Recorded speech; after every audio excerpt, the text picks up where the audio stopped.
On va faire genre il y a un décor et tout. Ok, salut mes petits bushing, j'espère que ça roule.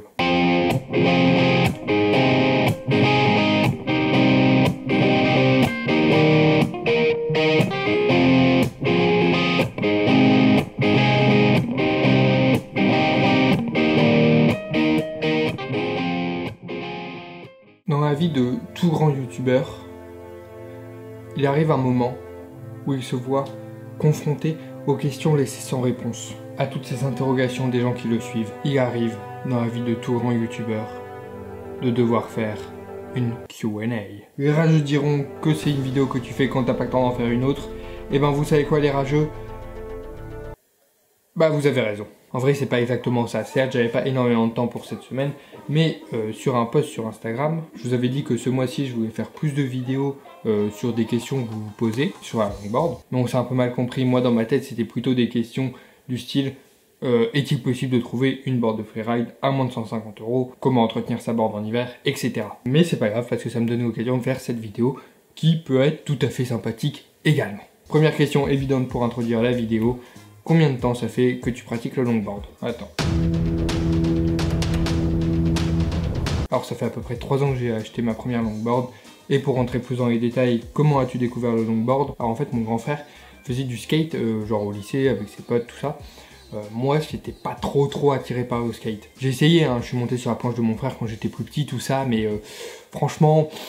c'était pas trop mon kiff, hein. En fait comme j'arrivais pas à tourner ça me faisait chier, bref. Et on était en vacances en famille quand la longboard a commencé à se populariser un petit peu. Et donc il avait envie de s'acheter une longboard pour essayer et tout ça. Et moi j'étais un petit peu hypé tout ça, je connaissais pas vraiment la longboard, hein. Honnêtement j'en avais déjà vu, je voyais à peu près ce que c'était.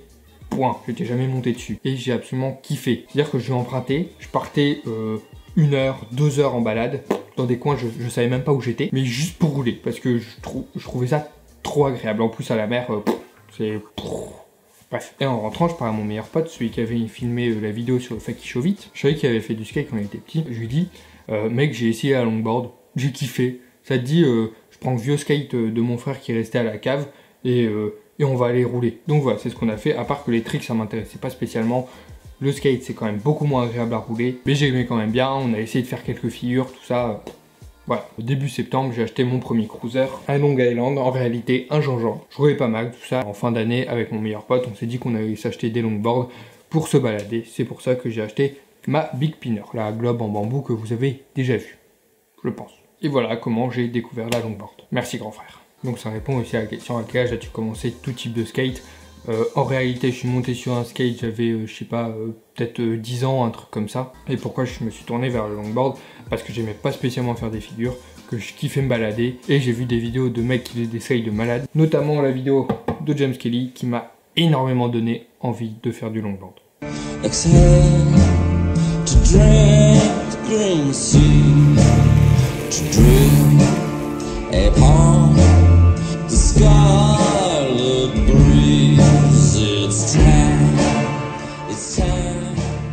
Question suivante. Est-ce que tu vas faire des vidéos plus souvent?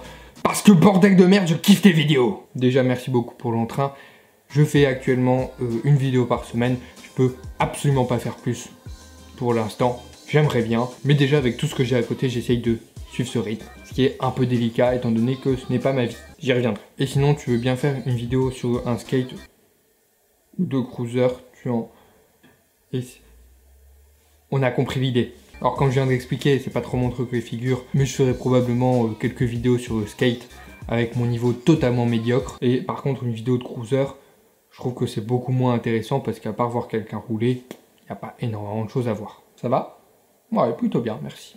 Question très intéressante, tu préfères faire de la longboard de descente, dancing, trick ou juste pour rouler? Alors j'aime bien rouler parce que je déteste marcher, mais le truc c'est que les trajets pour moi c'est toujours un petit peu chiant. Donc quand je roule en général je prends ma board de dancing pour faire des pas en même temps que je me déplace. Mais sinon ce que je préfère de très loin c'est slider. La vitesse c'est pas spécialement mon truc, mais je fais quand même plus de dancing à cause des contraintes tout simplement liées au freeride, surtout dans ma région assez plate. Et sinon entre dancing et freestyle je préfère le dancing. Quelle a été ta première longboard? Alors comme j'ai expliqué c'est la Big Pinner de Globe, qui est une pintail en bambou et érable. Elle est vraiment très bien pour commencer parce qu'elle a un bon rapport qualité-prix et elle est esthétiquement sympathique je trouve. C'est principalement pour ça que je l'ai choisi. Vas-tu faire les sessions vas-tu faire des sessions avec les abonnés? Alors j'ai expliqué dans une vidéo rétrospective de l'année 2017, ou un truc comme ça. Dans cette vidéo, j'ai expliqué justement que j'avais très envie cette année d'aller 1 ou 2 jours dans d'autres villes en fait. Je trouve que je voyage pas assez, donc c'est pour moi l'occasion d'aller visiter d'autres villes tout en pouvant vous rencontrer.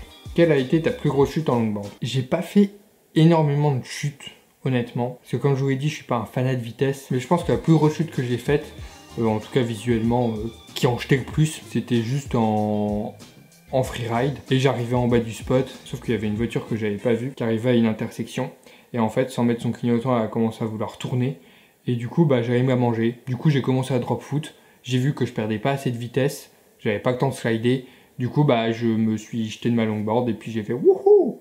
Donc, résultat en photo.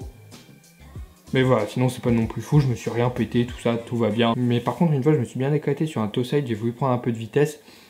Encore une fois, je me suis rien pété, mais je m'étais un peu claqué le menton sur le sol. Je pense que c'est la fois où j'ai eu le plus mal, mais encore une fois, rien de terrible. Désolé. Comptes-tu plus tard faire des compétitions de longboard? Alors, je suis pas super compétition. Ça m'étonnerait un jour que je fasse des compétitions de freeride, parce que j'ai pas assez l'occasion de m'entraîner tout simplement. Par contre, des compétitions de dancing, c'est possible. J'ai carrément pas le niveau pour gagner quoi que ce soit, mais ça serait surtout pour l'expérience, pour rigoler, tout ça, parce que c'est aussi ça, la longboard.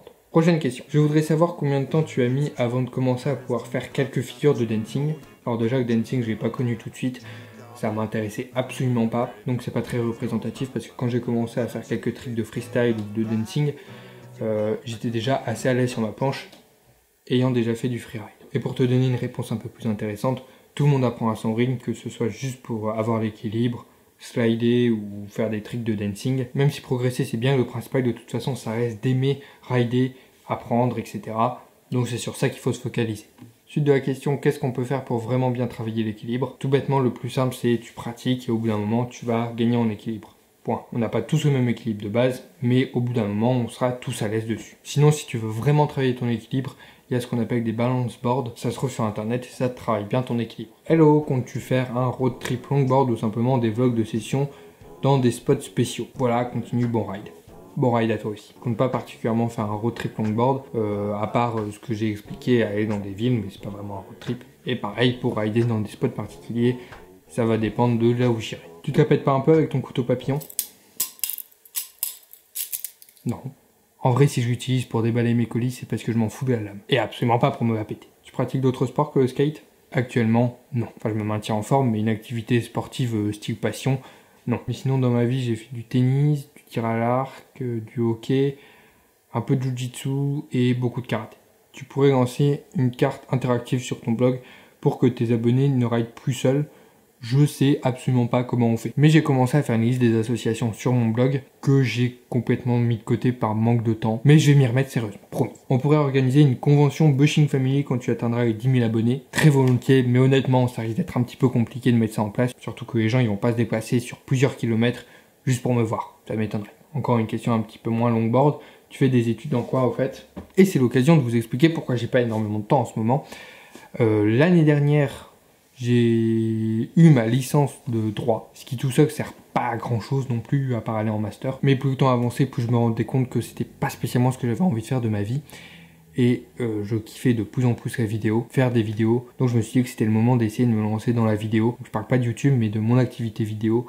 Donc faire des vidéos pour des entreprises, des groupes musicaux, etc. Donc je suis actuellement en train de lancer mon activité, mettre le site en place, etc. Ça s'appelle Pixelize. Quand le site sera prêt, je mettrai le lien dans la description. Mais jusqu'ici, il n'y a pas grand chose. Mais en tout cas, c'est ce qui prend plus clair de mon temps. C'est vraiment quelque chose qui me tient énormément à cœur. Si vous voulez, je vous en reparlerai plus tard quand je serai un petit peu plus lancé et tout ça. Bon, en tout cas, on va s'arrêter là pour les questions. Ça fait déjà une vidéo un petit peu longue, je pense. Il y a d'autres questions et j'ai pas encore répondu parce que je ferai une vidéo particulièrement là-dessus. Là, c'était que des questions sur Instagram. Je sais que vous me posez aussi pas mal de questions sur YouTube. Si j'en vois d'autres intéressantes et que vous continuez à m'en poser, je ferai peut-être une deuxième Q&A un jour. En attendant, je vous invite à me suivre sur Instagram où vous pourrez éventuellement me poser de nouvelles questions.